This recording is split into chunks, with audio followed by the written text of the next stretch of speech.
Amen. Que Dieu soit béni.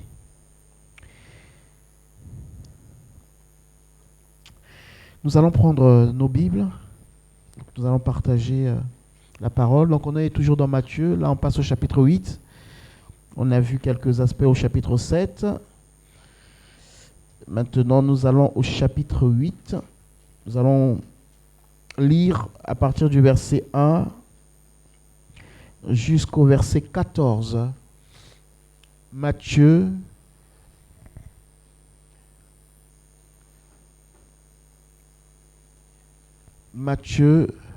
chapitre 8, verset 1 jusqu'au verset 14.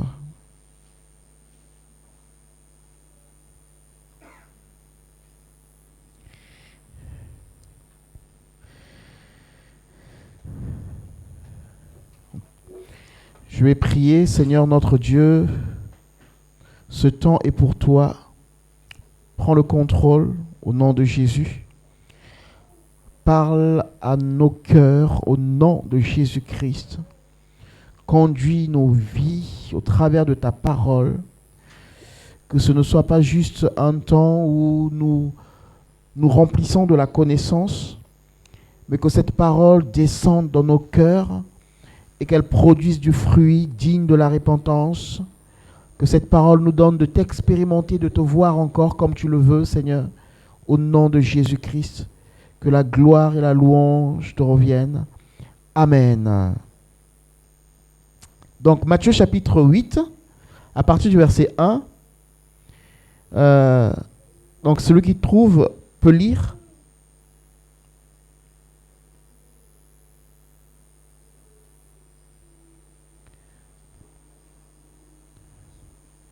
Matthieu chapitre 8 à partir du verset 1.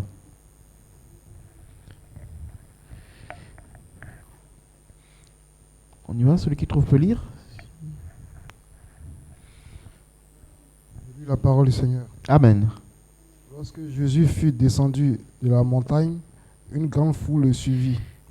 Et voici un lépreux s'étant l'approcher, se prosterna devant lui et dit: Seigneur, si tu le veux, tu peux me rendre pur. Jésus étendit la main, le toucha et dit: Je le veux, sois pur.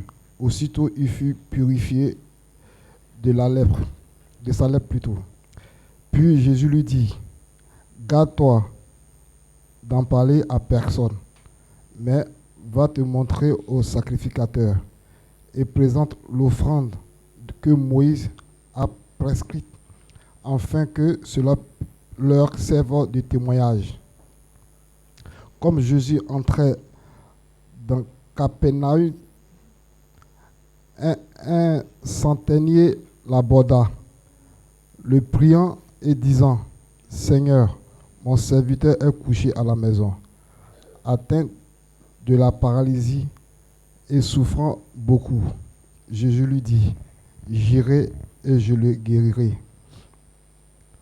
Le centenier répondit: Seigneur, je ne suis pas digne que tu entres sous mon toit, mais dis seulement un mot et mon serviteur sera guéri. Car moi qui suis soumis à des supérieurs, j'ai des soldats sous mes ordres.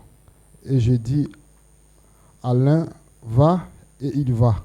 Et à l'autre: viens, et il vient. Et à mon serviteur: fais cela, et il le fait. Après l'avoir entendu, Jésus fut dans l'étonnement, et il dit à ceux qui le suivaient: je vous le dis en vérité, même en Israël, je n'ai pas trouvé une aussi grande foi. Or, je vous déclare que plusieurs viendront de l'Orient et de l'Occident et seront à table avec Abraham, Isaac, Jacob, le royaume des cieux. Mais les fils du royaume seront jetés dans les ténèbres du dehors, où il y aura des pleurs et des grincements de dents. Puis Jésus dit au centenier, va, qu'il soit fait selon ta foi. Et à l'heure même, le serviteur fut guéri. Jésus se rendit ensuite à la maison de Pierre, dont il vit la belle-mère couchée ayant la fièvre. Il toucha sa main, et la fièvre la quitta. Puis elle se leva et le servit. Le soir, on l'amena auprès de Jésus. Amen. Amen. On peut s'arrêter là. Amen. Amen. Est-ce que tu es là? Est-ce que vous êtes là? Est-ce que vous êtes là? Amen, amen, amen. Donc, est-ce que vous avez suivi les 3 histoires? Les 3 histoires nous parlent de guérison. Jésus qui guérit. La première histoire nous parle d'un lépreux. La deuxième nous parle d'un paralysé. Et la troisième nous parle de quelqu'un qui a une fièvre. Donc, depuis qu'on est dans Matthieu, on a vu le chapitre 5, le sermon sur la montagne, vous vous souvenez? Jésus est monté sur la montagne, donc chapitre 5. Donc, du chapitre 5 jusqu'au chapitre 7, il est en train, donc c'est les béatitudes, le sermon sur la montagne. Ok? Donc, Jésus est en train de faire un discours. Nous avons étudié tout cela. On a vu ne jugez point afin que vous ne soyez pas jugés. On a vu aussi là où il est dit que si vous êtes calomnié, soyez dans la joie. Si vous êtes critiqué, soyez dans la joie. On a vu là où il était dit donc dans Matthieu chapitre 5, heureux ceux qui ont le cœur pur car ils verront Dieu. Donc Jésus a fait ce discours-là du chapitre 5 jusqu'au chapitre 7. Et là, il nous est dit maintenant, il descend de la montagne. Après avoir enseigné, qu'est-ce qu'il voit? Qui s'approche? Tu peux remonter le verset. C'est un lépreux qui s'approche de Jésus. Les lépreux étaient mis de côté. Donc, quand on avait la lèpre, on était impur. C'est une maladie qui est considérée comme une maladie impure. Tu ne peux pas t'approcher des gens. Parce qu'en plus, elle est contagieuse. C'est une maladie qui symbolise la rébellion et le péché. Pourquoi? Parce que, si vous lisez dans l'Ancien Testament, vous vous souvenez de la sœur de Moïse. Comment elle s'appelle déjà? Myriam. Hein? La sœur de Moïse. Qui a été en rébellion contre Moïse, le Seigneur l'a frappé de lèpre. Amen, amen, amen. Ok? Donc la lèpre, symbolise vraiment l'impureté, le péché, où on est mis à part. Parce que le péché, donc, nous exclut de la présence de Dieu. Et le lépreux, on ne pouvait pas le toucher. C'était interdit. Si tu le touchais, tu devenais impur. Donc c'est lui qui te contaminait. Moi, quelqu'un a déjà vu un lépreux de ses propres yeux? C'est terrible. Il y avait, au Congo, il y a un hôpital. C'était, alors, pour ceux qui connaissent le Congo, cet hôpital est à Kinsundi, s'appelle le barrage, parce qu'il y a un barrage hydraulique là-bas. Et donc, il y a un hôpital spécialisé pour eux. Et en passant par là un jour, donc, parce qu'il y a une clôture, mais vous voyez à l'intérieur, j'en ai vu, mais c'est terrible quand même. C'est vraiment terrible. Alors, ça dépend des degrés de la maladie, mais des fois, tu perds ton doigt, tu peux... Voilà, c'est horrible. Et donc là, il y a un lépreux. Déjà, les gens ne s'approchent pas d'un lépreux. Mais en plus, lui, il n'a pas le droit de s'approcher. Mais le monsieur a pris le risque de braver la loi et de s'approcher de Jésus. J'ai dit que ça symbolise la vie de péché, la rébellion contre Dieu. Mais le monsieur vient voir Jésus et il dit quoi au Seigneur? Il dit, est-ce que tu veux que je sois guéri? C'est ce qu'il dit au Seigneur. Amen, amen, vous êtes là? Il ne doute pas de la capacité de Dieu à le guérir, de Jésus de le guérir, mais il demande la volonté. Si tu le veux, guéris-moi, Seigneur. Et en réfléchissant à cette histoire, j'ai dit, donc pendant tout le temps que Jésus faisait le sermon, ce lépreux attendait à l'enseignement. Il attendait pour être guéri. Il a reçu la parole, et après avoir reçu la parole, cette parole a vivifié, a donné la foi pour s'approcher, dire, ce que j'ai entendu peut être vie en moi. Alléluia.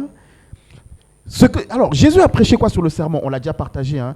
Ne jugez point, afin que vous ne soyez pas jugés. J'aime bien ce passage. Regarde d'abord la poudre qui est dans ton œil. Voilà. Donc, règle d'abord ton propre problème. Si vous êtes rejeté, si vous êtes critiqué pour mon nom, soyez heureux. Voilà. C'est des choses qui sont assez dures que Jésus a partagées. Ne soyez pas comme ces gens-là qui, quand ils donnent leur offrande, il faut qu'on les voit. Quand ils font des prières, il faut qu'on les voit. Qu'eux, ils sont en train de prier dans la rue. C'est assez dur. Ça peut être un message où on va dire, mais on incendie les gens. Mais dans la foule, il y avait un lépreux qui attendait et qui recevait pour manifester la foi et recevoir la guérison. C'est-à-dire que nous pouvons être nombreux à écouter un enseignement, mais avec une disposition différente de cœur. C'est pour cela que quand nous venons au Seigneur, venons avec une disposition à recevoir quelque chose, à recevoir la guérison dans notre cœur, la guérison dans notre vie.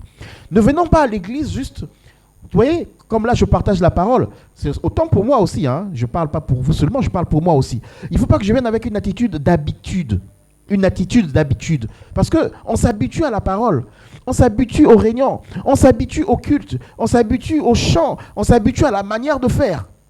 Et donc, ça devient des rites, en réalité. Je viens à l'église parce que, j'ai grandi comme ça dans l'église.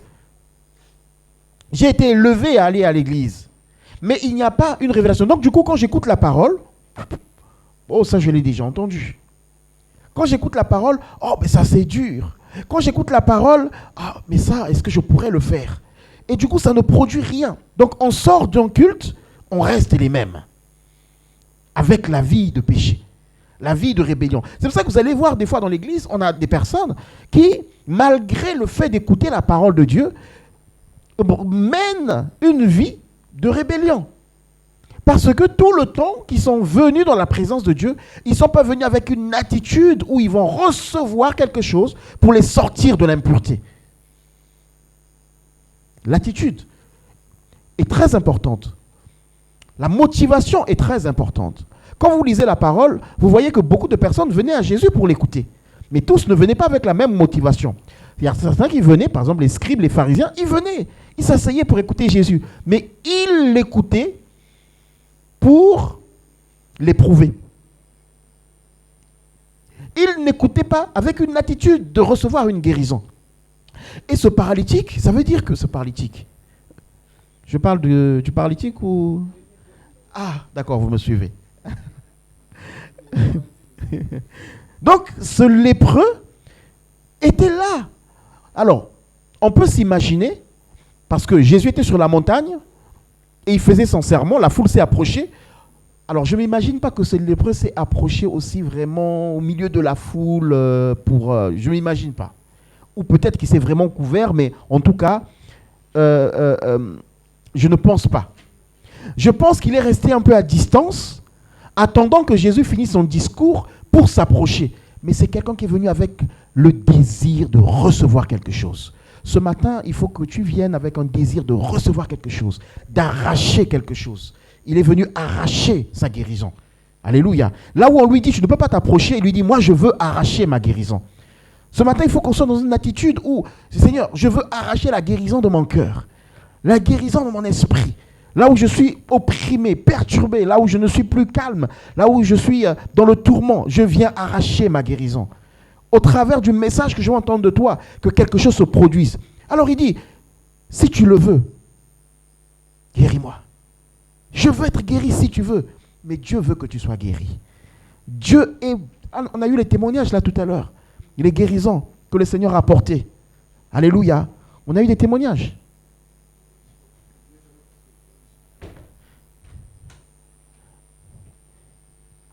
On a eu des témoignages tout à l'heure, des guérisons qui se sont opérées. Donc Dieu, son désir, son but, sa volonté, c'est qu'on soit guéri. Mais ce paralytique-là n'a pas douté. Il savait que Dieu était capable, Jésus était capable. Mais il savait aussi que il y a beaucoup de personnes qui ne veulent pas de ma guérison. Pourquoi il demande à Jésus, veux-tu que je sois guéri? Si tu le veux, guéris-moi.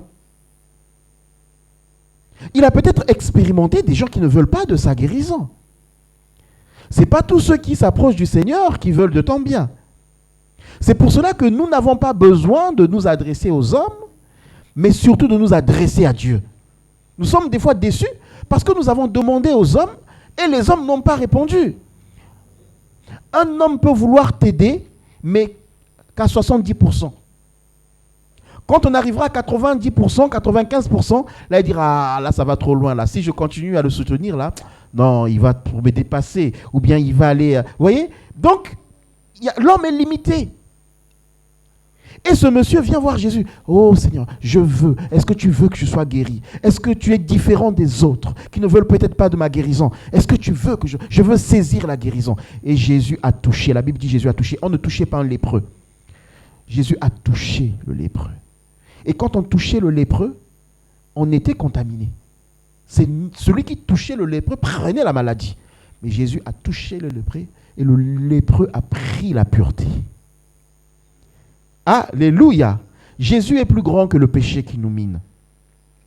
S'il y a quelque chose qui te mine, quelque chose qui te perturbe, quelque chose qui te retient, un péché qui te retient, un péché qui te met à part, un péché qui t'exclut, où tu dis, je ne suis pas digne de m'approcher de Dieu. Il faut que je sois d'abord saint pour m'approcher de Dieu. Non, approche-toi de lui, il te touchera, il va te communiquer sa sainteté. Alléluia. Dieu n'a pas peur du péché parce qu'il a vaincu le péché à la croix. Donc, s'il y a une vie de péché, ne fuis pas la présence de Dieu. S'il y a quelque chose que tu... Vous savez, nous, dans l'église, des fois, dans notre façon de faire, on peut faire fuir quelqu'un parce qu'on donne des fois l'impression, sans se rendre compte, hein, parce que bon, c'est une culture, on a appris ça depuis des années, l'église a fonctionné comme ça, où on croit qu'en fait, il faut être d'abord pur, saint, et après, là, venir au Seigneur. Non, c'est le Seigneur qui nous rend purs, par nous-mêmes, on ne peut pas. C'est le sang de Jésus qui nous purifie. D'ailleurs, c'est pour cela que lui, il est descendu, il est venu à nous, nous trouver tels que nous étions, pour nous rendre comme lui. Alléluia. Une fois qu'il nous a rendus comme lui, il dit, maintenant vous, soyez parfaits comme je suis parfait. Mais la première œuvre, c'est d'abord lui qui l'a fait. Alléluia. C'est d'abord lui qui l'a fait. Donc, il est venu, il nous a vus dans notre état, il a dit, ok, je prends leur état, je me mets dans leur situation, je me livre à la croix pour eux, je les sanctifie, donc je les mets à part, qui veut dire mettre à part. Je les mets à part. Maintenant, une fois qu'ils sont à part, ils peuvent par eux-mêmes, au travers de ma puissance, manifester ma vie, manifester mon autorité, manifester ma sainteté, ma sanctification. Donc on voit Jésus qui vient et il touche un impur. Et là, l'impur devient pur. Le péché est parti. La suite, c'est quoi de ce verset? Qu'est-ce qui s'est passé après? Je le veux. Sois purifié. Aussitôt, il fut purifié de sa lèpre. Verset suivant. Aussitôt, puis Jésus dit, garde-toi d'en parler à personne, va te montrer au sacrificateur et présente l'offrande que Moïse a prescrite afin que cela leur serve de témoignage. Pourquoi Jésus dit ça? La période où Jésus est sur terre, ce n'est pas encore la nouvelle alliance. Ce n'est pas encore l'alliance de l'Église. Enfin, l'alliance de l'Église, le mot m'échappe. La dispensation, qu'on peut appeler aussi économie. Ce n'est pas la dispensation de l'Église. Donc, on est encore... Quand Jésus exerce, il est encore dans l'ancienne alliance. Il est sous l'influence de l'ancienne alliance. Okay? Donc, c'est pour cela qu'il lui dit, va voir les sacrificateurs. Pourquoi? Parce qu'avant, quand on avait la lèpre, les sacrificateurs étaient aussi comme des médecins qui devaient confirmer les guérisons. C'est-à-dire, quand tu avais la lèpre, tu étais exclu.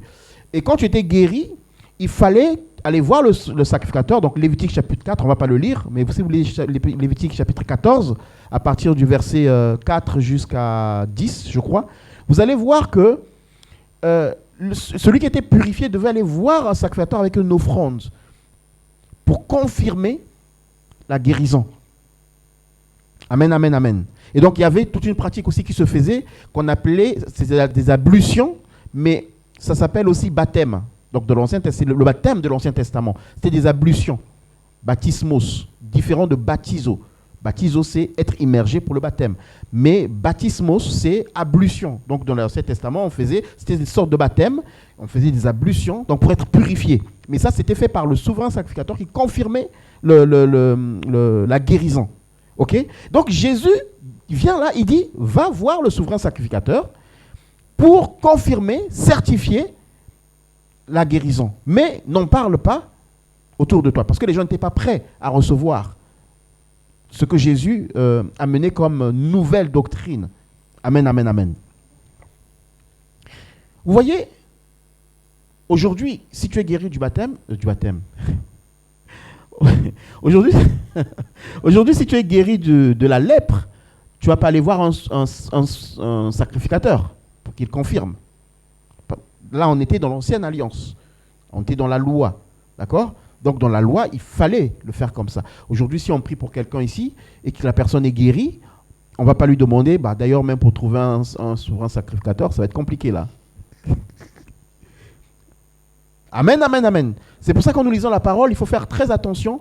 Il y a des messages qui appartiennent à des saisons. Alléluia. Ok, donc Jésus opère une guérison et il guérit un lépreux. La guérison dans le lépreux, c'est quelque chose de fort. Pourquoi ?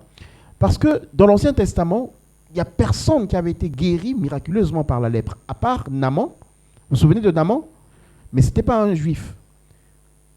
Naaman, lui, a été guéri, et d'ailleurs, je l'ai dit tout à l'heure, il a été plongé dans l'eau 7 fois pour être guéri. Baptismos, ablution. Vous voyez, le baptême dans l'Ancien Testament, un type de baptême. Donc, il a été plongé. Dieu a dit, il faut que tu plonges 7 fois, et la 7e fois, tu seras guéri. Donc, il y a Naaman, et il y a Myriam. Myriam, on a dit, c'était la sœur de Moïse. Elle s'est rebellée contre Moïse, et Dieu l'a frappée de lèpre, et par l'intercession de Moïse, Dieu l'a guéri. Amen, amen, amen. Donc, le Seigneur est là pour nous guérir du péché dans notre vie. Une fois que Dieu a enseigné, une fois que Dieu a parlé, comme le serment sur la montagne, ce qui suit après, c'est que nos cœurs doivent être touchés pour que le péché soit exposé, que nous exposons notre péché au Seigneur. Jésus a parlé.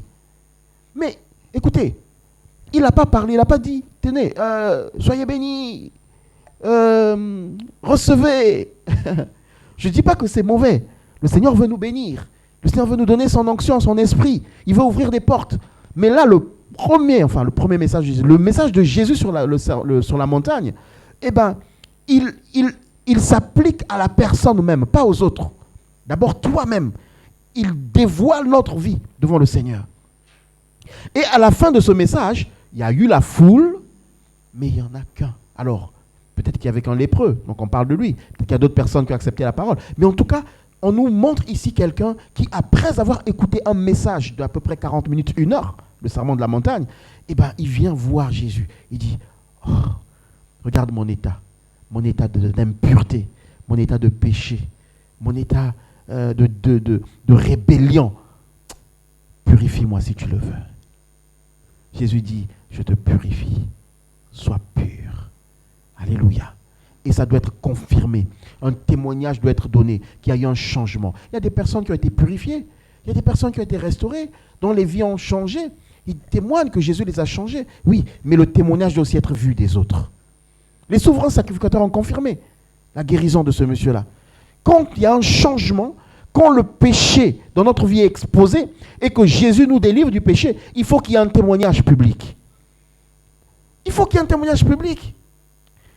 On ne peut pas vivre, je comprends pas les chrétiens aujourd'hui qui restent les mêmes. C'est-à-dire que j'ai reçu Jésus. Alors hier on était à l'évangélisation. Et pendant qu'on évangélisait, j'ai donné un tract à un jeune homme. Alors, est-ce qu'un chrétien a une attitude, oui ou non? Bon, j'en sais rien. Mais en tout cas, un chrétien est quand même... quand tu vois un chrétien, tu le croises dans la rue, tu le salues, il ne va pas avoir une attitude quand même répugnante ou je ne sais pas, tu vois, c'est pas... un chrétien doit être différent. Avant de donner... Je pense à quelque chose là.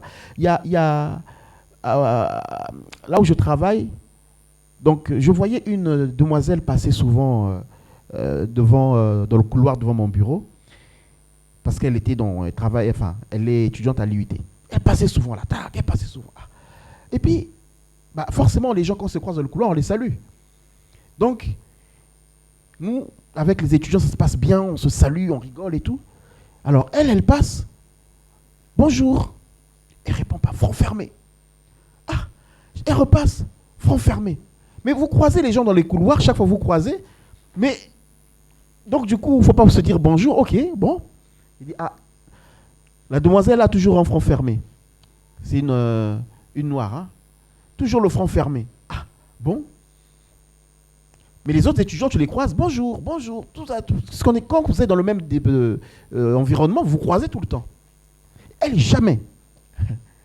Et un jour, je la vois, toute souriante, dans la rue, en ville, en train d'évangéliser. Je dis, oh, waouh, c'était une chrétienne. Waouh. Donc le chrétien a une attitude. Le chrétien, c'est-à-dire que, je ne sais pas, vous comprenez ce que je veux dire? Le chrétien reflète, il renvoie la lumière de Christ. Naturellement. C'est d'abord notre vie qui doit être lue. C'est-à-dire que les gens en nous, mais avant qu'on ne parle, les gens doivent voir Christ en nous. Ah, lui, il est différent. Vous voyez? Lui, il est différent.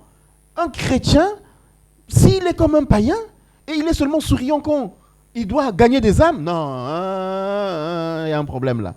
C'est comme une histoire au pays, là. Il y a vous savez, au pays, dans les coins de rue, il y a des gens qui jouent aux dames. Toute la journée, hein. Ils font que ça. Ou après, peut-être, ils vont voler un peu, puisqu'ils ne travaillent pas. Donc, ils sont là, c'est des jeunes, ils jouent aux dames, tout ça. Des fois, des personnes âgées aussi. Ils jouent au jeu de dames, tout ça. Et puis, il y avait un frère qui passait, un frère en Christ, hein, il passait tout le temps avec sa Bible. Oh, ça, c'est des non-croyants. Parfois, il passe, il ne les salue pas. C'est non-croyants. Et tu sais, en Afrique, souvent, ces jeunes-là, quand ils sont assis et quand ils voient des chrétiens, ils savent que les chrétiens, nous, ils ne nous considèrent pas, ils nous voient comme Satan. Et donc, chaque fois, ils passaient. Et puis, un jour, ils avaient organisé un séminaire et tout, il fallait inviter les gens. Donc, on a dit, il faut aller inviter les gens, tout ça. Et ce jour-là, il vient, il passe, donc, il vient. Bonjour les frères. Comme ils avaient déjà mis des affiches dans la rue, donc les voyous là, enfin les voyous, les gens du quartier là, voilà, savaient quoi. Et puis, bonjour les amis. Oui, bonjour. On a un séminaire. Oh, toi d'habitude tu nous vois ici, tu ne nous calcules pas. Là maintenant, parce que vous avez un séminaire, nous on devient important pour venir remplir vos bancs là-bas. Laisse ça. D'habitude, tu ne nous salues pas. Donc vous voyez des fois l'intérêt que nous avons en tant que chrétiens, parce que nous voulons attirer quelqu'un, alors que nous devons naturellement, c'est-à-dire que sans intérêt, même si la personne ne vient pas à l'église, mais nous l'aimons, nous lui parlons. Alléluia. Nous ne le jugeons pas. Amen, amen, amen. Parce que notre but, c'est ça, c'est-à-dire Jésus est venu, il ne nous a pas jugés, il nous a vus tels que nous étions, et il est venu à nous, et son amour nous a touchés, et nous sommes venus à lui. Et donc hier, on rencontre un chrétien, alors il a dit qu'il était chrétien, et tout, on veut lui donner un prospectus, et tout, et puis, le monsieur, déjà, je pense qu'il avait mal déjà quand il marchait, ce que Michel m'a dit apparemment, et donc, il dit bonjour, tenez, je partage, je suis déjà dans une église. Mais, je dis, mais ça ne parle pas d'église, je vous parle de Jésus. Ah, d'accord. Ah, mais normalement, lui, il est censé être mon frère. S'il est déjà dans une église, il est censé être mon frère. Mais en fait, non. Être dans l'église, alors, attention, je vais faire la nuance. Être dans l'église, en termes de communauté, d'assemblée, comme là, on est dans l'église, quelqu'un peut dire, moi j'appartiens à telle église, donc à telle communauté, à telle assemblée, en termes de comment dire, de bâtiment, de famille, je vais dire ça comme ça, ok, de communauté, ça ne veut pas dire qu'on est sauvé. J'ai envie de dire, rentrer dans une église, servir, chanter, prêcher, ça ne veut pas dire qu'on est sauvé. Par contre, d'après la définition de la Bible, faire partie de l'église universelle de Christ, parce que l'église c'est le corps de Christ, et c'est le Saint-Esprit qui nous baptise dans le corps. C'est spirituel. Donc cette expression-là, oui, celui qui est dans l'église spirituellement est sauvé. Mais celui qui est dans l'église bâtiment et qui sert n'est pas forcément sauvé. Donc le frère, le monsieur me dit, je suis... Bon, ok, amen, amen, amen. Donc ça veut dire quoi? Ça veut dire qu'il y a des personnes qui peuvent venir vers le Seigneur, mais pas avec une disposition où le cœur va être révélé, où le cœur va changer, et puis de là va sortir un témoignage. Il faut qu'un enfant de Dieu, il y ait une vie, un témoignage, un joyeux. Moi, je connais quelqu'un, c'est un témoignage que j'ai eu. On me dit, il y a le monsieur qui me dit, là où je travaille, il y a des jeunes qui m'ont dit, il y a un monsieur là, il y a un monsieur. Oh, mais je ne savais pas que tu connaissais ce monsieur. Mais ce monsieur-là, on le voit seulement, on le voit, mais rien qu'à le voir, on a envie d'aller à l'église. Même moi, j'ai commencé à aller à l'église. Et la personne donnait un témoignage à quelqu'un d'autre. Amen, amen, amen. Rien qu'à le voir, à discuter avec lui, il ne parlait même pas de Dieu. Est-ce que vous comprenez? Donc, le témoignage va te faire voir chez les sacrificateurs, parce qu'il faut que ce soit confirmé, il faut qu'il y ait un témoignage. Que nos vies soient des vies de témoignage. Alléluia. Ne soyez pas tristes parce que vous avez reçu le meilleur, la meilleure part, le meilleur lot. C'est vous qui l'avez. On est dans un monde où on nous fait croire que tu es chrétien, ça ne sert à rien, tu vaux rien, c'est pas terrible, tu dois avoir honte. Non, c'est pas à toi d'avoir honte. C'est à eux d'avoir honte parce qu'ils font des choses qui sont abominables, qui n'ont pas de valeur. Toi, tu dois être joyeux. Quand on évangélise, il faut que tu sois content de partager la parole avec assurance. On n'a pas honte d'annoncer l'évangile parce que nous sommes du bon côté. Les gens n'ont pas honte de publier des choses qui sont terribles sur Internet. Ils n'ont pas honte. Je suis même choqué, mais vraiment, je dis, mais même l'Africain, parce que je dis l'Africain, excusez-moi l'expression, mais parce que l'Africain avait, il y a quelques années, un côté assez pudique. Comment dire ça? Non, pas pudique, mais un peu respectueux des parents. C'est-à-dire qu'il y a des choses comme... Vous voyez, par exemple, je prends un exemple. En Afrique, à l'époque, même quand il y a un mariage, alors je ne dis pas que c'est bien ou c'est pas bien, hein, mais je montre un peu le caractère. À l'époque, quand il y a un mariage, faire un bisou, on dit embrassez-vous. Oh, mais c'était terrible. Ils avaient honte. Parce que ça, c'est quelque chose d'intime. Bon, avec la télé, aujourd'hui, comme l'Africain s'occidentalise, donc avec la télé, le laisser aller, tout ça, bon, aujourd'hui, voilà. Mais aujourd'hui, ça allait plus loin. Ça allait plus loin. Vous savez, je fais une petite parenthèse là, excusez-moi, mais hier matin, c'est Micha qui nous a partagé un truc sur TikTok d'un groupe qui chantait.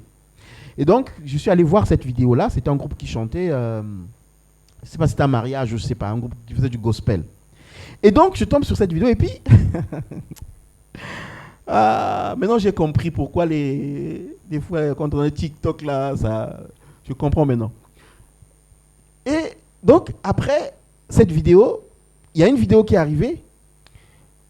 Et en fait, la vidéo, elle défile, tu ne l'ouvres pas en fait, mais c'est un live. En fait, tu cliques dessus, ça va s'ouvrir, mais au début, ça ne s'ouvre pas. Donc, c'est juste comme ça. Je regarde, je vois une dame qui est en train de... C'est en live, qui est en train de parler à un monsieur et d'essayer de lui trouver une femme. C'est une Congolaise. Non, c'est une Congolaise de Kinshasa. Elle parle en lingala. Moi, je dis, oh, c'est quoi ce truc? J'ai dit, oh, c'est quoi ce truc? Donc la dame, elle parle, le monsieur est là, le monsieur dit la femme qu'il veut, comment elle doit être, et tout ça. Et puis la dame, elle dit, ok, j'ai une fille. Donc du coup, je me suis arrêté un peu, je dis, c'est quoi? La dame, oui, j'ai une fille à te proposer.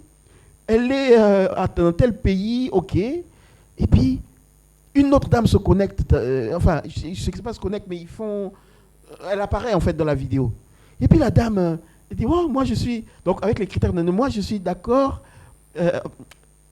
Attends, Seigneur, et le monde, c'est pas possible.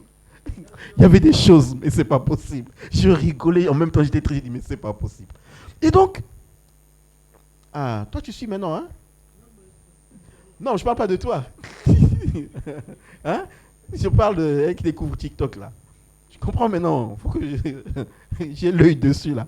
Vous savez, ce truc là, on me demande, oui, il faut installer TikTok, tout ça. Je dis non, non, non, non, non.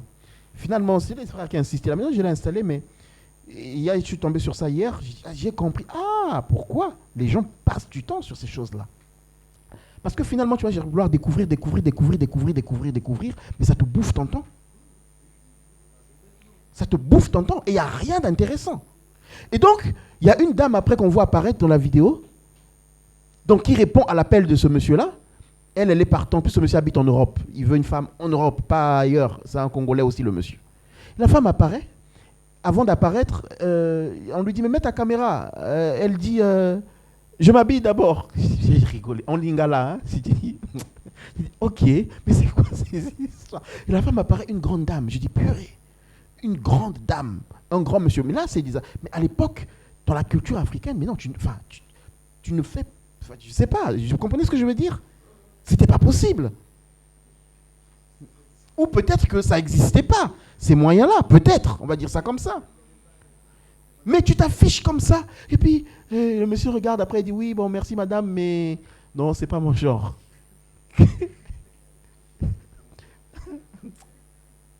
Alors, je clique sur la vidéo, parce que je voulais regarder les commentaires, je clique sur la vidéo, et en fait, quand tu cliques sur la vidéo, juste après, les autres vidéos qui s'affichent, c'est la même chose. C'est un peu le même thème. Là, maintenant, c'est une arabe, pareil, qui fait des... Pareil, la même chose. Je dis, waouh, où va le monde? Et les gens n'ont pas honte de s'afficher, de commenter, Les gens n'ont... Et moi, je dois avoir honte de présenter Jésus? Et ils se racontent des bêtises sur ces choses-là. Ils se racontent des bêtises. Et les gens n'ont pas honte de raconter des bêtises, de parler de leur vie, de leur intimité. Non, sois animé de courage et sois un témoignage. Alléluia. Sois un témoignage. Quand tu entends la parole de Dieu et que Dieu te sort de la vie de péché, parle de la vie de Dieu. Le Seigneur nous guérit pour parler, pour témoigner. Si ta guérison ne t'emmène pas à témoigner, il y a un problème. Alléluia. Que nous soyons armés de courage et de force. Alléluia. Que nous venons au Seigneur pour qu'il nous rende purs et qu'au travers de cette pureté, que nous soyons un témoignage. Amen. Donc ça, c'est la première guérison dans ce texte que nous avons lu après le sermon sur la montagne qu'il fait. Alors, ce n'est pas le premier miracle, puisqu'il en a fait. Le premier miracle, c'était où? Que Jésus a fait, c'était où? C'était à quelle cérémonie? Ok, d'accord. Donc, ici, après le sermon sur la montagne, c'est le premier miracle que Jésus a fait. Et ensuite, il y a eu un autre miracle, toujours de la guérison. C'est le fils ou le serviteur du centenier. Alors, en fait, c'est doulos. Doulos peut dire, serviteur peut dire doulos, ou peut vouloir dire aussi fils. D'accord? Donc, Luc et Jean ne l'appellent pas pareil. L'un emploie l'expression esclave et l'autre emploie l'expression fils. Donc, pour dire que c'était un gamin, en fait. Donc, le centenier romain, c'est qui? Le centenier romain, c'est un soldat romain. Vous savez qu'à cette époque-là, c'était Rome qui gouvernait. Donc, la Palestine était sous l'autorité romaine. Donc, l'autorité, c'était qui? C'était Rome. Donc, un centenier, c'est quelqu'un qui avait sous sa charge 100 soldats. Il dirigeait 100 soldats. Donc, c'est-à-dire que lui, quand il dit soldat, il ne se déplace même pas. Allez me prendre Sorgé là-bas, allez le chercher. Ah, on vient là, boum, on te prend. OK? Et donc, ce monsieur-là a entendu parler de Jésus. Et Luc, dans Luc chapitre 7, si vous lisez la même histoire, Luc nous dit que ce monsieur-là faisait beaucoup de bien aux Juifs. Il était romain, mais il avait construit en plus une synagogue pour les Juifs. Il était étranger, hein. Donc c'est eux qui dominaient sur la nation. Mais il avait une bonne disposition. Et son fils, son esclave est malade, sur le point de mourir. Donc il envoie des gens pour aller chercher Jésus. Et plus tard, il envoie d'autres personnes. Ça c'est dans la version de Luc, mais dans la version de Matthieu, on a l'impression que c'est lui-même qui y va. Lui-même, il s'en va, et enfin, il envoie d'autres personnes pour aller dire à Jésus, non, mais finalement, ne viens pas. Parce que je ne suis pas digne de te recevoir chez moi. Amen, amen, amen. Là, c'est une autorité. Mais il appelle Jésus comment? Seigneur. Le lépreux appelait aussi Jésus Seigneur. Alors qu'en réalité, humainement, c'est lui le soldat romain qui est Seigneur, qui est autorité. Mais il ne dit pas, wow, c'est nous qui commandons, c'est nous qui régnons, c'est nous qui pouvons.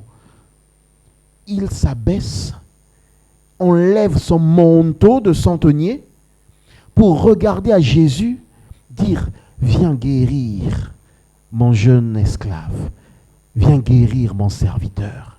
Je ne regarde pas à ce que je suis. Quelqu'un de brisé pour la guérison d'un de ses fils. Je dis fils parce qu'il le considérait comme fils. Donc, quand Jésus veut s'approcher, il dit, non, mais ne t'approche pas de moi, ne rentre pas, je ne suis pas digne que tu rentres chez moi. Pourquoi il dit ça? Parce que lui, comme il connaissait la culture juive, dans la culture juive, un juif ne pouvait pas rentrer chez un païen, chez un incirconcis. Acte chapitre 11.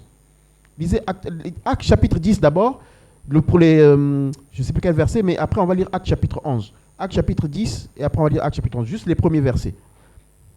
Acte chapitre 10, ça nous parle aussi d'un centenier romain qui s'appelait comment?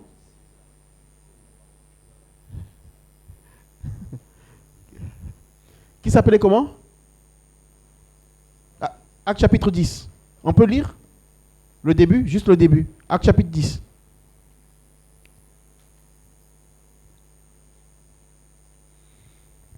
Il y avait à Césarée un homme nommé Corneille, centenier dans la cohorte dite italienne. Corneille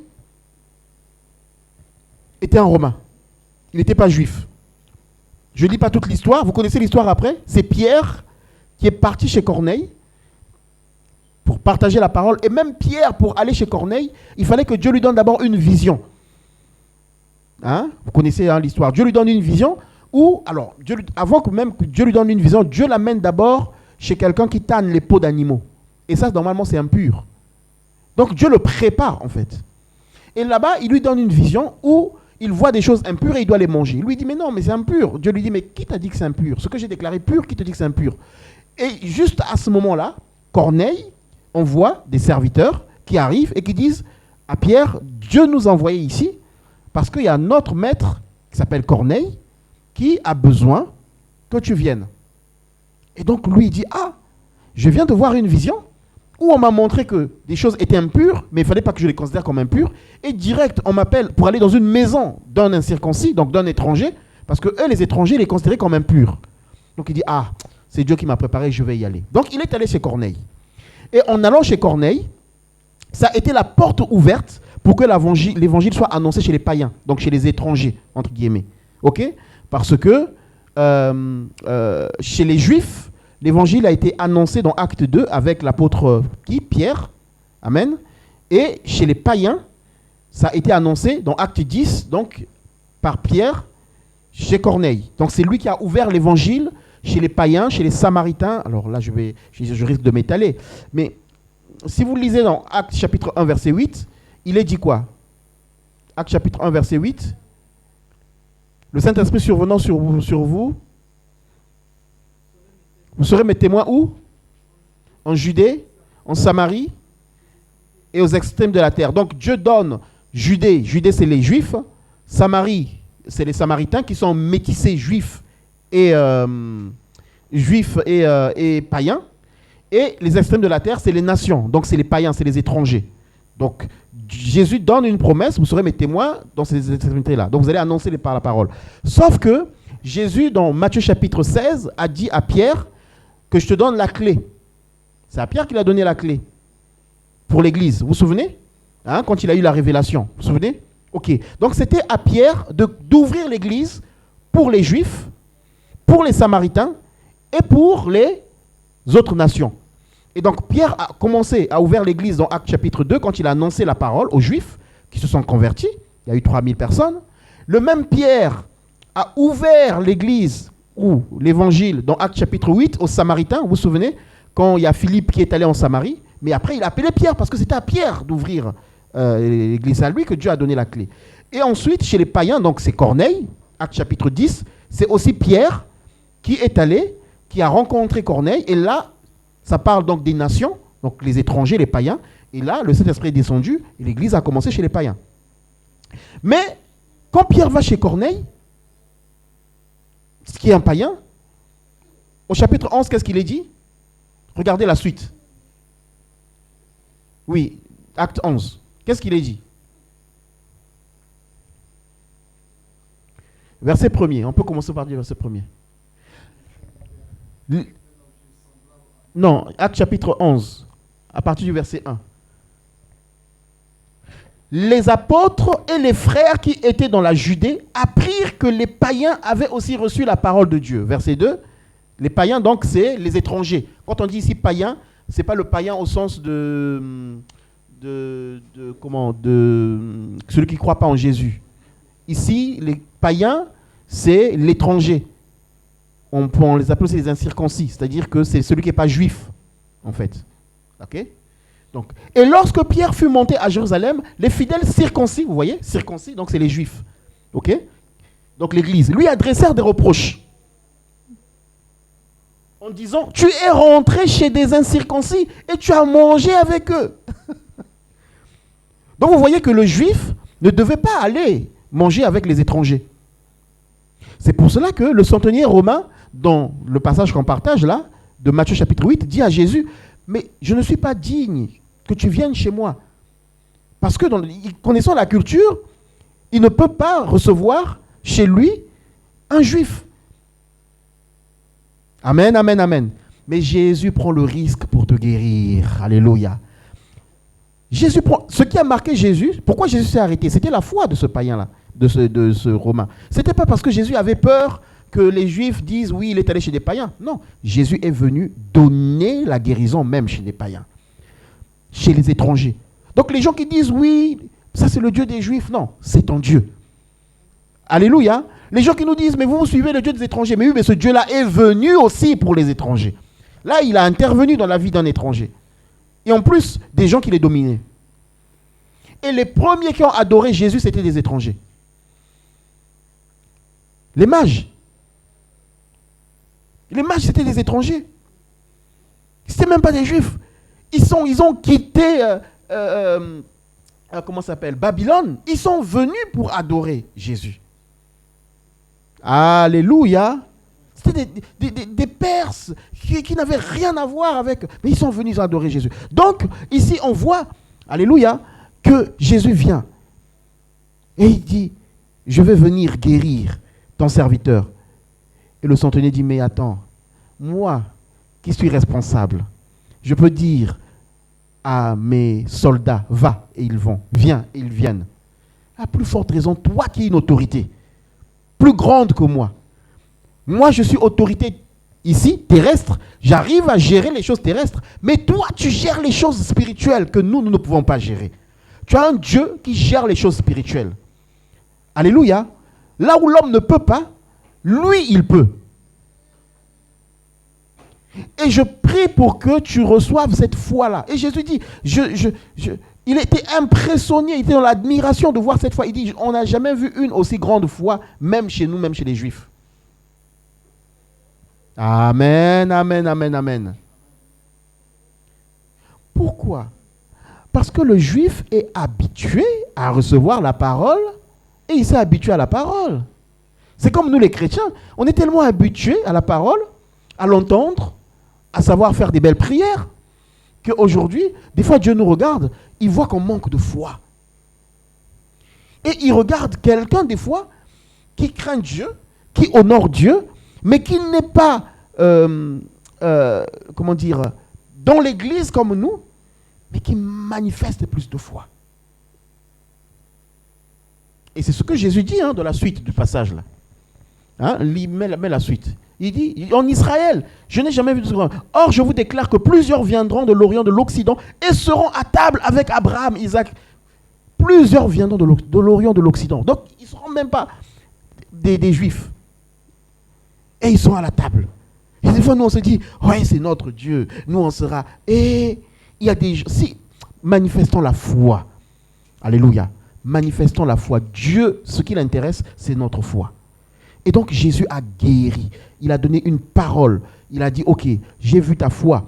Ton serviteur est guéri. Repars. Ton serviteur est guéri. C'est ce qu'on a vu dans la suite, non? Vas-y, mets-moi la suite. Puis Jésus dit au centenier, va, qu'il te soit fait selon ta foi. À l'heure même, le serviteur fut guéri. À l'heure même. Ta foi, c'est ta foi. Dieu agit selon ta foi. À l'heure même.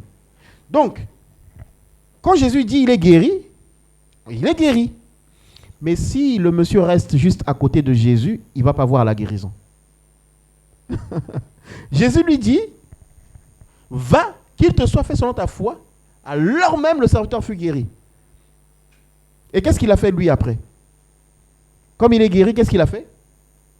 Regardez. Jésus se rendit ensuite dans la maison de Pierre. Bon, ici, on ne nous a pas donné les détails, donc on passe direct à l'histoire. Mais si vous lisez dans Luc, il nous est dit qu'il est reparti chez lui, et arrivé chez lui, il a trouvé son serviteur guéri. Il a demandé à quelle heure il était guéri, et bien c'était l'heure où Jésus avait dit que son serviteur est guéri. Donc, pour voir la guérison, il fallait qu'il pose un acte de foi pour aller. S'il restait juste là, il n'aurait pas vu la guérison. Il serait peut-être continué en train de prier, Seigneur, mais guéris, je veux voir, guéris. Il faut que tu poses des actes de foi. Tu as prié pour un travail, pose un acte de foi, on voit le CV. Parce que Dieu a déjà exaucé. Dieu a répondu. Alléluia. Tu as prié pour que Dieu te donne un mari, une femme. Mais oui, mais pose maintenant un acte de foi pour dire, ok, Seigneur, tu m'as montré quelqu'un, il faut que je lui parle. Sinon, ça va être, Seigneur, donne-moi. Mais Dieu a déjà exaucé. Dieu a déjà donné. Amen, amen. Vous savez, les choses, c'est par la foi qu'on les saisit. Et la foi pose des actions. La foi, c'est le risque. Si tu vis dans la peur, tu ne risques rien. Tu n'auras rien. Les gens croient que nous, quand on est là pour servir le Seigneur, on s'engage et tout ça. On n'a pas envie, au départ. Parce que les gens croient que... Alors les gens disent, moi j'ai des amis qui me disent, oui, mais... des amis du collège. Oh, ce côté qui me voit, oh, Sargès, il est rentré dans le business. Je dis, quel business je suis rentré? Viens servir avec moi à l'église. Oh, l'argent des offrandes que tu récupères, je dis, viens servir avec moi, viens. Tu vas voir que c'est toi qui vas dépenser. Tu vas voir que c'est moi qui dépense. Vous voyez? Mais quand le Seigneur m'appelait, ma femme, elle est témoin. Moi, je savais que j'étais appelé depuis longtemps. Mais quand le moment est venu, j'ai dit non. Quoi? Ça m'oblige tous les dimanches. Ça m'oblige maintenant. Bon, je le faisais déjà depuis des années, tous les dimanches. Ce n'est pas ça la question, mais tu as une responsabilité de suivi des gens, d'accompagner. J'ai déjà vu comment mon père accompagnait les gens. J'ai vu le sacrifice que c'était. Moi-même, n'étant pas pasteur, mais avec mon épouse, des fois, rentrant très tard. Je n'étais pas pasteur. Mais je faisais le travail du pasteur. Rentrant des fois le matin, on est sorti la veille, on rentre le lendemain matin parce qu'on a été visiter des gens qui ont des problèmes, on a prié pour eux. Mais je ne suis même pas le pasteur de l'église. Et maintenant, Dieu me dit, c'est maintenant, il faut que tu rentres pleinement dans ce ministère. Je dis, wow! j'ai refusé au point où même des gens qui ne me connaissent pas m'ont engueulé. Et témoin. Des gens qui ne me connaissent pas me voient la première fois et me disent, mais toi, Dieu t'appelle. Pourquoi tu fouilles l'appel de Dieu? Tu repars à gauche. Mais toi, Dieu t'appelle. Tu dis, ah, là, je dis, là, c'est dangereux, ça. Et en m'engageant, je prends un risque. Parce que je ne sais pas où je vais. Pierre, quand Jésus l'appelle, sort de la barque, vient dans l'eau. Pierre, pour marcher sur l'eau, prend un risque. Mais c'est par la foi qu'il le fait. Donc, Dieu t'a déjà exaucé. En fait, Dieu m'avait déjà exaucé. Dieu me voyait déjà comme quelqu'un qui pouvait servir, même s'il n'avait pas... on n'aura jamais toutes les capacités, ni toute la connaissance. Mais maintenant, il fallait que je dise, ok Seigneur, c'est sur toi que je m'appuie parce que c'est toi qui fais. Donc la foi exige un risque. Seigneur, j'ai prié. Donne-moi un travail qui va me donner d'être libre pour te servir. Un travail convenable. Oui, maintenant Dieu dit, ok, je te l'ai déjà donné. Mais tu es toujours attaché à l'autre travail là. Parce que tu as peur, l'insécurité. Si je lâche ce travail, comment je vais faire? Mais en même temps, tu as demandé à Dieu de te donner un travail qui va peut-être qui va te donner plus de liberté pour le servir. Est-ce que vous voyez? Eh bien, la foi, c'est le risque. Et le risque, c'est compter sur Dieu. Et quand Dieu appelle Abraham, il dit, va, je te montrerai là où tu dois partir. Oh, mais je vais aller où? Tu ne m'as pas encore montré. Oui, commence à marcher. Au fur et à mesure que tu marcheras, je te montrerai où tu dois aller. Que le Seigneur te donne de commencer à poser un acte de foi. Alléluia.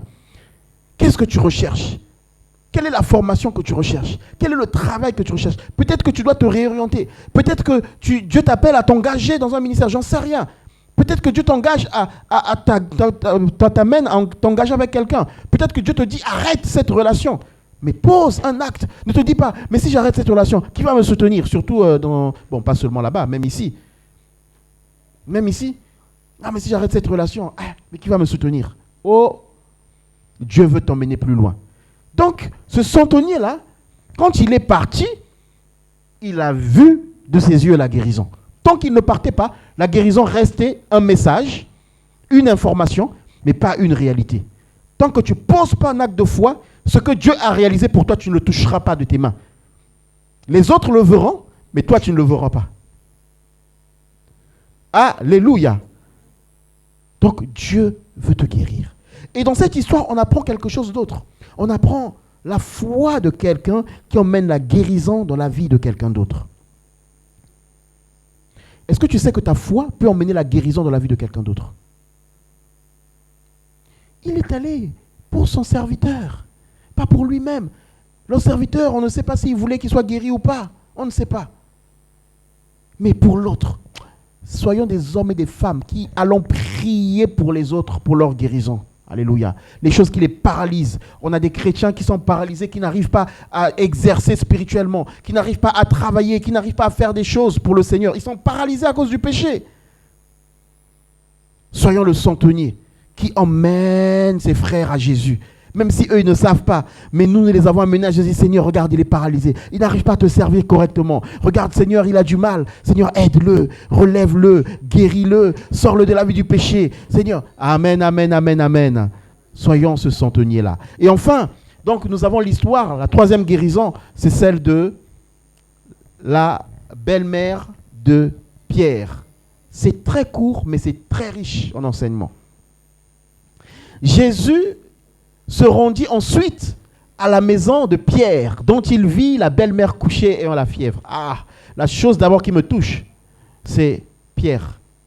Pierre a ouvert sa maison. S'il n'a pas ouvert sa maison, la belle-mère va sur le lit. Il y a des gens qui ne veulent pas ouvrir leur maison au Seigneur. Il y a des gens qui ne veulent pas ouvrir leur cœur au Seigneur. Comment ce qui est en nous de mal sera touché si nous n'ouvrons pas notre cœur au Seigneur? Il a ouvert sa maison. C'est-à-dire que Jésus dit, je viens chez toi. Il n'a pas dit, non, ma maison, non. Waouh!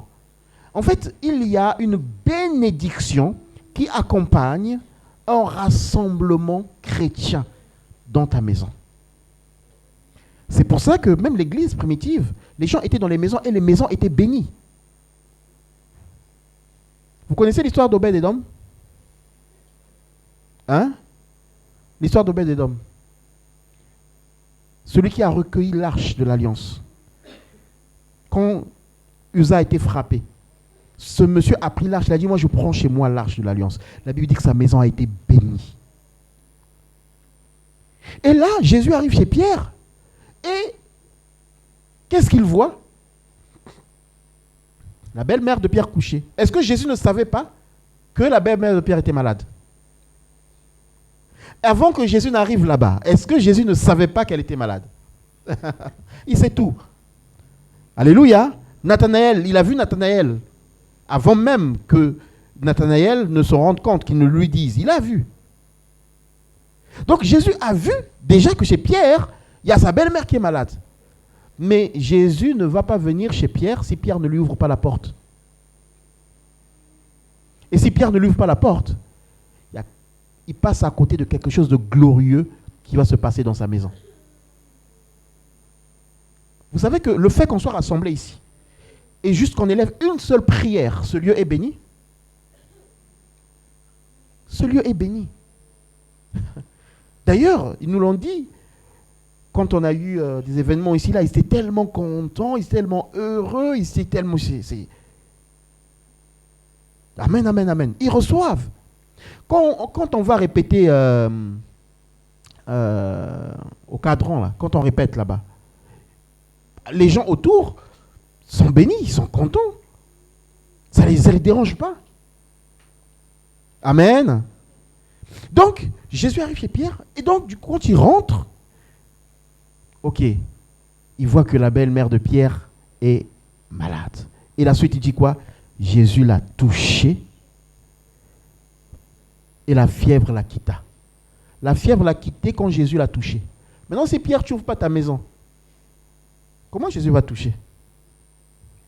Il y a des actions où Jésus va toucher de loin, comme on a vu avec qui? Le centenier. Mais il y a des actions, il faut que toi, tu fasses le choix d'ouvrir ta maison pour qu'elle soit bénie. Alléluia. Alléluia. Désirez que vos maisons soient des maisons de prière, des maisons où Jésus rentre. La fièvre l'a quitté. Et ce qui est intéressant, c'est que elle se leva et le servit. Donc, vous savez quand vous êtes guéri de la fièvre, des fois, vous avez, on appelle ça un temps de convalescence, hein, où on doit retrouver des forces. Mais elle, à l'instant même, elle était renouvelée. À l'instant même, elle s'est levée et elle a servi Jésus. Donc, on voit ici le Seigneur Jésus qui se déplace, qui vient là où tu es pour te guérir. Que Dieu vienne là où tu es pour te guérir. Mais je prie aussi que tu ouvres la porte de ton problème pour que Jésus guérisse. Pour que Jésus agisse. Parce que Jésus peut arriver. Il dit, je me tiens à la porte. Si je frappe, si quelqu'un ouvre, je frappe. Si quelqu'un ouvre, il y a un si. Donc Jésus peut être là et s'il frappe, tu n'ouvres pas, il ne se passera rien. Il y a un problème. Eh bien, si Jésus est en train de frapper, est-ce que j'ouvre pour ce problème? Il y a une situation, Jésus est en train de frapper. Est-ce que j'ouvre pour cette situation? Si je n'ouvre pas, la situation, elle va demeurer. Ouvrir, c'est dire, Seigneur, j'ai besoin de toi.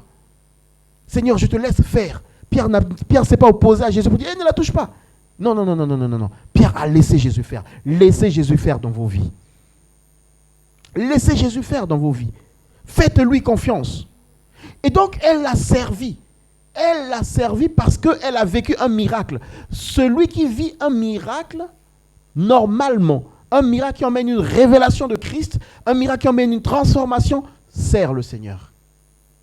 Quand vous voyez des gens qui peuvent proclamer le miracle, mais qui n'arrivent pas à servir Dieu, il n'y a pas eu de rencontre personnelle. Vous savez, Jésus a fait des miracles avec beaucoup de personnes, hein, mais tous ne sont pas revenus. Tous ne l'ont pas servi. D'ailleurs, il le dit quand il a guéri les lépreux. Vous vous souvenez, les 10 lépreux. Il a dit, y a-t-il que ce Samaritain pour venir rendre grâce? Les autres, les 9 autres sont partis. Les 9, c'était qui? C'était des Juifs. Le Samaritain, qui est considéré comme impur, étranger, toujours méprisé, qui n'est pas... C'est lui qui est revenu. Vous voyez comment les chrétiens, des fois, on se dit on est les meilleurs. Mais c'est l'autre, celui qui n'est même... Enfin, que nous jugeons des fois désagréable. C'est lui qui vient pour rendre grâce au Seigneur, pour le servir. Waouh! Amen, amen, amen. et elle le servit. Qu'est-ce que tu as fait, qu'est-ce que tu fais en retour pour Dieu par rapport à ce qu'il accomplit, au miracle qu'il accomplit dans ta vie?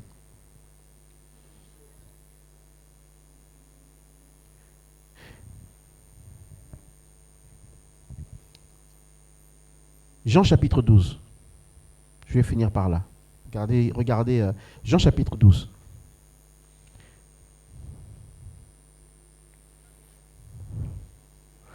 Lis d'abord le chapitre 11, au début du chapitre 11.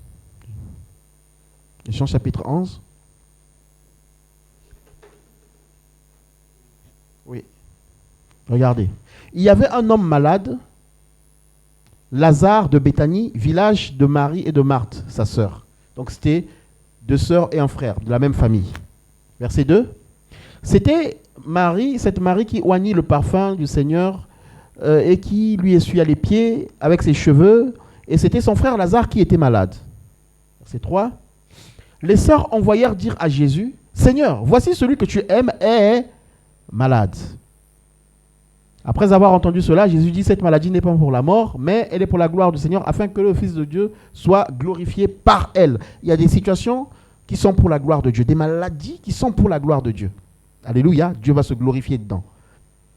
Et Jésus dit, remonte au verset 3, Jésus dit, enfin c'est Marthe qui dit, les sœurs de Jésus, remonte au verset 3, il dit, « Celui que tu aimes, Seigneur, est malade. » Il y a d'autres versions qui disent, « Ton ami est malade. » Tu as cette version-là, hein? Il y a d'autres versions qui disent, « Ton ami est malade. » Et Jésus dira dans Jean chapitre 15, « Je ne vous appelle plus serviteur, mais je vous appelle ami. » Ok? Et Jésus intervient dans la vie de ses amis. Et donc, comme Lazare était ami de Jésus, la Bible dit Jésus pleura. Parce que c'était un ami. Si tu bâtis une relation d'amitié avec Jésus, c'est-à-dire que la douleur n'est pas la même que si tu n'as pas de relation amicale. Vous êtes d'accord avec moi qu'on apprend des décès des fois. Mais des fois, on est moins touché parce qu'on connaissait la personne, mais on n'avait pas de lien très fort avec la personne. Ce n'était pas notre ami. Mais on est attristé quand même. Ça nous touche, mais ça ne nous touche pas comme si c'était vraiment un ami. Donc, la proximité va créer, la proximité va créer quand même plus de tristesse ou de joie par rapport à ce que l'autre vit.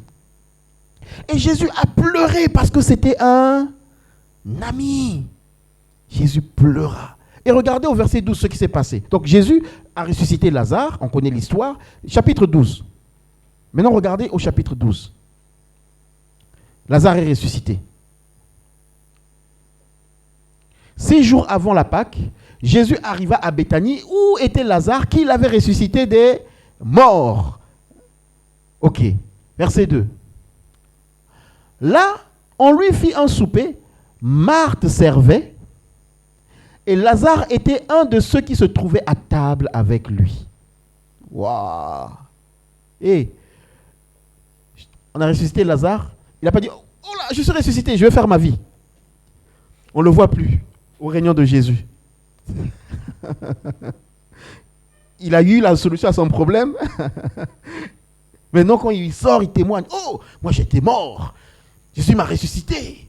Non, mais vous connaissez, c'est Lazare quand même. J'ai vécu ce miracle. Mais ce miracle a produit quoi dans ta vie? Lazare était assis. Il se trouvait à table avec qui? Jésus veut souper avec quelqu'un. Jésus veut souper avec nous. Ne soyons pas ces chrétiens-là qui viennent à Jésus pour le miracle. Dès qu'il est fait, on a tellement vu ça. Tel problème, la personne vient, tu passes du temps, des fois des nuits blanches, tout ça. Et puis la personne, dès qu'elle a sa solution ou ne l'a pas, et bien là, voilà, elle est partie. Elle n'a plus envie de s'asseoir à table avec Jésus pour manger la parole. C'est Jésus qui dit, je frappe. Si quelqu'un ouvre, j'entrerai, je souperai avec lui et lui avec moi. Donc on est à table. Malheureusement, beaucoup de personnes, une fois qu'ils ont reçu leur bénédiction, Le problème est réglé. J'avais besoin d'un enfant. C'est réglé. Ok, bye bye Jésus. Je ne suis plus à table pour manger avec toi. On a connu des gens comme ça. Pasteur, il faut qu'on prie vraiment. Il faut qu'on prie. C'est dur. Il faut un enfant. Pasteur, il faut qu'on prie. C'est compliqué. Pasteur, et Dieu bénit. Pasteur, ah non, je ne peux pas être à l'enseignement parce qu'il y a l'enfant. Wow. Mais Dieu t'a donné l'enfant, ce n'est pas pour t'éloigner de lui. Anne a reçu un enfant, mais ce n'est pas pour éloigner Anne de la vie de Dieu. Alléluia.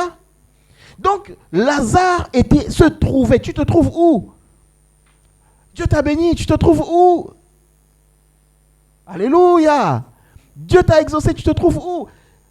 Et il est dit que la belle-mère de Pierre servait. Ah, que le miracle t'amène à servir. Dans le nom de Jésus, que le miracle nous amène à servir. Que la résurrection, celui qui est ressuscité, qui a reçu la vie de Dieu à nouveau, alléluia, se trouve à table avec Jésus. Il nourrit ça, puisque l'esprit est ressuscité. La vie de Dieu, alléluia, elle est là. Il a été délié, il a dit délié, laissez-le aller. Il a été délié, il a été libéré. Maintenant, il faut qu'il se nourrisse de quoi?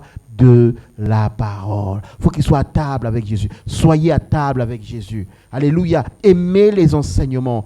Aimez la prière. Quelqu'un qui est ressuscité a soif. Un bébé qui est né. C'est naturellement. Il a besoin de téter, de prendre le biberon, de manger. Alléluia. C'est naturel parce qu'il existe. Il est né. Et donc il y a beaucoup de personnes qui sont dans les églises, mais en fait, ils n'existent pas spirituellement, ils ne sont pas nés. C'est pour ça qu'il n'y a pas de soif d'être nourri de la parole. Ils servent, mais tu n'es pas né. Parce que ce qui est né, qui existe, désire, c'est naturellement, alléluia. Parce que la chair s'oppose à ça, je suis d'accord, mais naturellement, on a soif d'être nourri. Parce qu'il y a quelque chose qui est né là. Jésus est en nous, mais Jésus mange quoi? Il mange la parole. S'il est en nous, tu peux, des fois, 2, 3, 4 jours, tu ne lis pas la Bible. Mais un matin, non, il faut que je lise. 2, 3 jours, tu ne pries pas, mais un jour, non, il faut que je prie. Il y a quelque chose qui va te pousser. Parce qu'il a soif là, il a faim en toi. Mais s'il n'y a pas ça, il faut se poser la question. Je suis dans l'église, mais peut-être que je ne le connais pas. Alléluia. 1 Pierre chapitre 2. Désirez comme des nouveaux-nés le lait spirituel. Désirer comme des nouveaux-nés le lait spirituel. Il nous compare à un nouveau-né là, le lait là, le biberon là, des fois la force qu'il a, tu ne peux pas l'arracher. Dieu dit désire ça comme ça, comme des nouveaux-nés. Que Dieu nous donne cette soif. Que Dieu nous donne cette soif. Alléluia, que nous puissions désirer les choses de Dieu. J'aimerais qu'on prie, qu'on se lève et qu'on prie. Que nous puissions désirer les choses de Dieu. Non, Seigneur, nous voulons vivre le miracle, alléluia. Le miracle de la guérison de la vie du péché, au nom de Jésus-Christ. La guérison, que nous puissions désirer les choses de Dieu, dans le nom de Jésus-Christ. Que nous puissions désirer le lait, que nous puissions désirer, parce que tu es descendu et tu veux que nous soyons à ton service, tu nous guéris pour te servir. Prions ensemble dans le nom de Jésus, que le Seigneur nous visite. Seigneur, aide-nous. Nous voulons désirer, alléluia, nous voulons désirer, oh Dieu, nous voulons désirer le lait comme des nouveaux-nés, Seigneur. Nous voulons désirer ta parole. Oh Dieu, viens nous aider dans le nom de Jésus-Christ. Je prie pour cette soif dans les cœurs. Je prie, Seigneur, afin que nous puissions vraiment être des hommes et des femmes nés de toi, nés de l'Esprit, oh Dieu, pour vivre ta vie comme tu le veux, dans le précieux, puissant nom de Jésus-Christ. Père, nous avons besoin de toi. Nous avons besoin de toi. Viens nous aider à cela, Seigneur. Viens nous aider à cela, Seigneur. Viens nous aider à cela, Seigneur. Dans le nom de Jésus, viens nous encourager. Alléluia. Que quand nous sommes exposés à ta parole, que nous puissions, dans le nom de Jésus, nous regarder et que le péché devant nous, alléluia, le péché dans nos vies te rencontre, afin que nous devenions purs comme ce lépreux, dans le nom de Jésus-Christ. Mais aussi que nous soyons des hommes et des femmes ressuscités, qui ne sont pas dans la paralysie, mais qui travaillent pour toi. Des des hommes et des femmes, alléluia, qui manifestent la foi pour qu'une guérison s'opère dans nos cœurs et que nous soyons actifs. Nous ne voulons pas être des chrétiens paralysés. Nous ne voulons pas être des chrétiens qui ne bougent pas, qui ne font rien, mais nous voulons être de ceux qui se lèvent et qui travaillent et qui agissent pour toi. Dans le précieux puissant nom de Jésus-Christ. Merci de faire de nous, alléluia, ces hommes et ces femmes qui, après avoir été guéris, alléluia, te servent, deviennent tes amis. Dans le nom de Jésus, nous avons besoin de toi, Seigneur. Alléluia. Merci, Seigneur. Alléluia. Seigneur notre Dieu, nous voulons te remercier, Seigneur, c'est vrai pour ta parole. Seigneur Jésus qui travaille nos cœurs, Jésus, nous voulons, Seigneur, nous y mettre, Seigneur Jésus, vraiment sincèrement, avec humilité, Seigneur, que vraiment nous soyons des instruments, que nous puissions vraiment pas lire ta parole vraiment comme une habitude, mais vraiment que nous puissions vraiment la mettre en pratique de tout notre cœur et de nous à nous conformer aussi à ta parole, que vraiment ton esprit vraiment puisse vraiment chaque jour nous pousser vraiment dans ta volonté, pas la nôtre, Seigneur, car la nôtre est vraiment si faible. Et Seigneur Jésus, vraiment que nous puissions vraiment te ressembler avant toute chose, que vraiment nous puissions vraiment être humbles devant toi, mais surtout te servir avec sincérité. C'est notre prière, Seigneur, de ce midi, Seigneur Jésus, Seigneur, pour ta parole, qu'elle puisse agir pleinement, qu'on vraiment nous puissions vraiment te servir avec foi, Seigneur Jésus, même dans nos épreuves de chaque jour. Seigneur, nous voulons vraiment mettre tout à disposition, Seigneur, sous ton saint regard. Merci, Seigneur, de nous conduire et de nous garder en toi, dans le beau nom de Jésus. Amen. Amen.